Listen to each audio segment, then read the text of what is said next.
Good morning, good afternoon, good evening, magandang umaga, magandang hapon, magandang gabi sa inyo mga kababayan ko. Sana nasa mabuti kayong kalagayan. Ano ngayon itong week na to medyo mahabang bakasyon kasi undas. Mag-iingat po tayo sa ating mga biyahe at sana'y umintindi naman kayo ng mga signages, mga kababayan ko. Ilang beses na ako nagbablog about sa mga wag dadaan dito. Ano bang gusto niyong signages? Kasi laki ba ng Araneta Coliseum? Yung streamer na bawal dumaan dito, bawal ang kotse rito, bawal ang motorsiklo dito, bawal ang bisikleta rito, bawal tumawid. Hindi na ba tayo matututo talaga mga kababayan ko? Bakit sa ibang bansa takot na takot tayong mag-violate ng mga traffic rules? Dito sa Pilipinas, wala, ang titigas ng ulo, parang anarkiya na talaga, pasensya na. Hindi man ako perpekto wala naman sasakyan dati, meron kami. Inamin namin, kami, nagkamali rin. Di namin din alam kasi na mabuhay lane pala yun, malapit sa ospital. Last year pa yun. Nagtanda na kami. Hindi ako hipokrito na wala kaming ginawang kasalanan. Actually, yung oras ay hindi pa naman talagang dapat hulihin kami. Ba't hinuli kami? Yun lang namin. Pero, history na yung mga babayan ko. Pero ito, yung sa mga rider hindi ko nilalaha. Marami yung kaibigan ng rider. May best friend ako, si Ferdy Albino. May kagroup ako sa YouTube, si Rosebert at iba pa. Hindi ko alam kung si tatay nagmumotor. Alam ko, kotse. Panoorin nyo to Ang daming nahuli. Alam mo, ang dapat ang penalty rito para talaga mag-iingat or talagang hindi sila dadaan sa mga hindi dapat daanan. Ang bike lane po is para sa bisikleta po. Inuulit ko, ang bike lane ay para sa bisikleta po.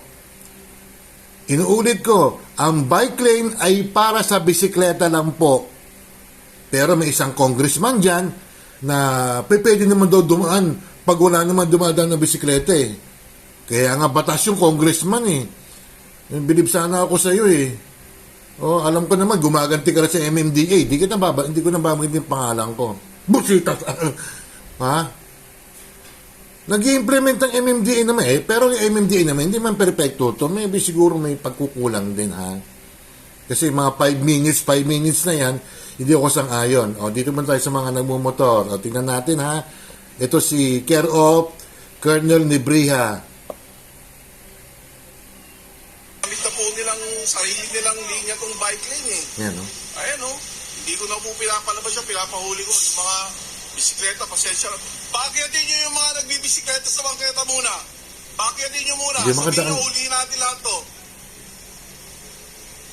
Yung mga nagbabike, bakyatin nyo muna ng bangketa.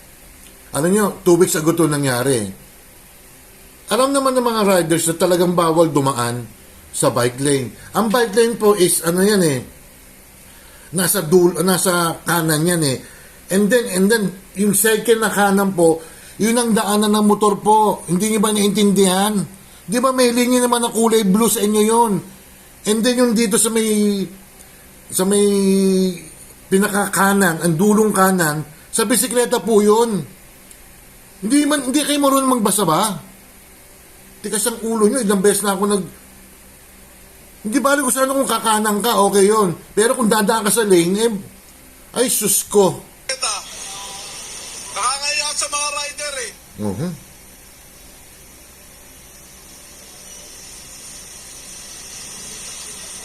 Pasensya na po kayo, kailangan namin gawin to Kasi kung di natin gagawin to, wala. Tingnan nyo, inaabuso yung bike lane Tama.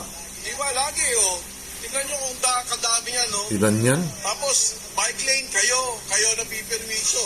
Ang bibilis pa yan. Lalo na pag ang rider is nagdi-deliver lang ng mga Grab, ganon. Mga joyride, angkas. Di ba, mababawasan ang kita nyo dahil sa kasalanan nyo rin Kayo may sala Dumaan kayo sa bike lane na bawal yun. Meron kayong dinadaanan naman para sa motor, di ba? Di ba, kita pa sa inyo yun. Magkano ba dyan? Bayad. I think 1,000 yan o 1,500 MMDA, gawin yung 10,000. Gawin nyo. Para magtanda talaga ang mga nagmumotor na. Hindi ko nilalahat May mga riders tayong mga matitino dyan.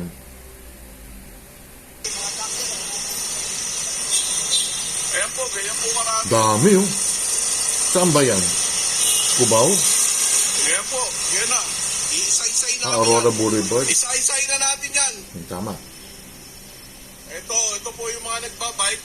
Ngayon, pinapadaan na po namin sila ng bangketa. Dahil kailangan po namin hulihin to eh. At isa pa mga babayan ko ha. Ang sidewalk ba is para sa motor? Sagutin niyo ako. Ang sidewalk ba ay para dumaan ang motor? Ang sagot, hindi. Bakit tayo may nakikita na may mga motorsiklo na dumadaan sa bangketa, sa sidewalk? Di ba daanan ng tao yon? Oh, sagot! Kayo yung mga nagmumotor na hindi matino. Pero may mga kaibigan ko na matitino dyan. Wag sana kayo mag-violate din, Rosebert tsaka Perdi Albino. O, sumugot nga kayo. Mga nagmumotor, mga rider, tama ba na dadaan kayo sa bangketa, sa sidewalk? Sige, pag patunayan nyo tama kayo, bibigyan kayo ng 500 lang. 500 pesos. Patunayan nyo na tama kayo. Ang motor, ang sidewalk ba, ang bangketa ba is para sa mga motor? Pwede bang dumaan ang motor sa sa tawag do sidewalk? Hindi i-PM nyo ako. Okay, message kayo sa Pag mali kayo, sumunod na kayo sa batas na lang. Yun ang bayad nyo sa akin.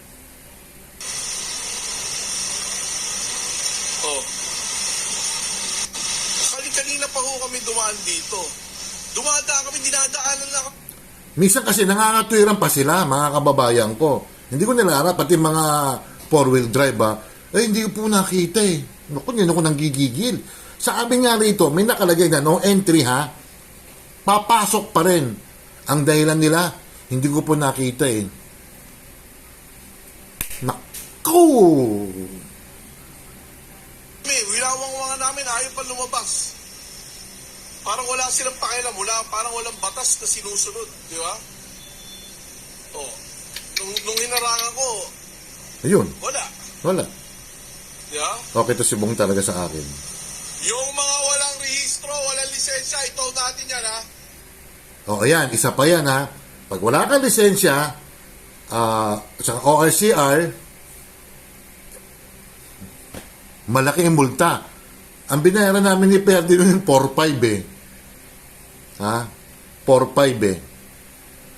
Pero ikinontest namin yun kasi may oras kasi na pwedeng pumarada ron. Pero hinuli pa rin kami, kinikitan pa rin kami. Dinala sa may tumana. May oras doon eh. Para hindi umaba usapan, pinabayaan na lang namin. Kasi pwede namin i-contest yun eh. Pwede ka pumarada ron 10 to 2. Nandun yung kotse ng kaibigan ko, mga alauna pa. Wala, inangkla na rin eh. Kaso, ayoko na makipagtalo kasi ang dami nila eh. Kawawa yung mga nagbibisikleta. Batas po ito ha. Itong bike lane, batas po yan. Okay na to, may sasabihin ako ha. Nasa Bayanihan Act 2 yan. Sasabihin na may isang congressman dyan, Busita, na maawa naman sa mga rider dyan. Mga naghahanap buhay yan eh. Ay congressman, kung maawa tayo and then magbabiolate sila, ay hindi pwede yan. Anarkiya na yan. Ha? Anarkiya na yan, congressman. At kay Sir Bong Nibre naman, ituloy mo lang ang magandang gawain mo. Nasa likod mo kami. Okay naman to si Sir Bong Nibre.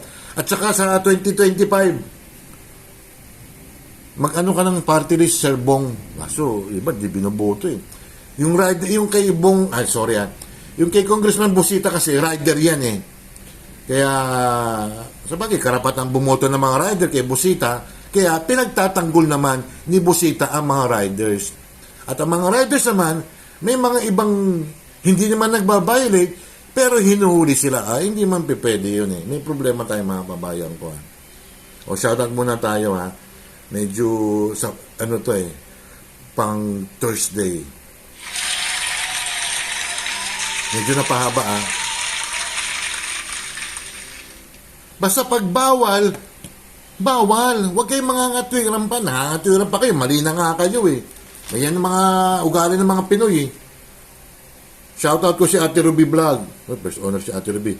Cherry Pabis Adventure, Oxy Stab, Michi Tigerfield, Sinjin Vlog Official, Jane Barona Vlog, Shirley Mendrano, Doc Juday, Mamalin Official, Amlena Vlogs, Tessa Bala, Nanay El Presidente, Eva TV, Chairman Juban, De Motorista, Principal Kim, Mayang Vlogs, Eldong SK Vlog, Rebs SK Jamin Vlog, Ehard Porpo, Junito Marinado, Mayra T. Sanchez, Kapitek TV, Remy Parolino, Ludi Reyes, Edwin Di Guzman, Tony Marsan, Lisel Easy Mix TV, Dawigay, Angels Mix TV, Champs de la Cruz, Pearl DN, Arlene de la Cruz, Arlene Vlogs, Natasha Mix Vlogs, si Elis Neris, Cindy Mini TV, Ella Kimo, Jarena Saudi Arabia, Dari Ricardo ng Israel, Evelyn Orase, Evelyn Official, Simply Grace, Coach MB26, Tess Padolina, Ninara Resma, Rosano, excuse me, Marites Ko, Kojos TV, Tita Marie, Ebi Inil, SG, Family Flowers Vlogs, Kapatid Naga, Roswell Adventures, Freddy Albino, Jessa Marie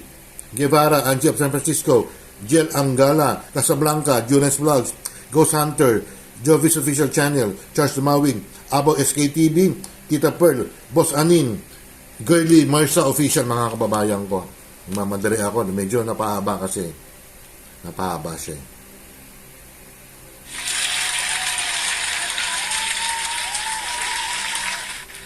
O sa mga rider, sa mga may 4-wheel drive dyan, pag bawal dumaan.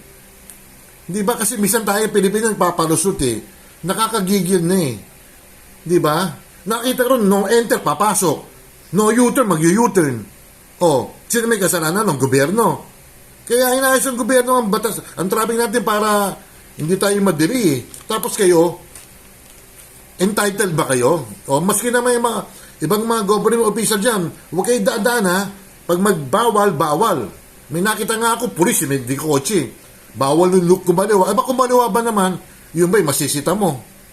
Di ba? Basta pag bawal mga babayan ko para hindi kayo mabawasan ng kinikita nyo.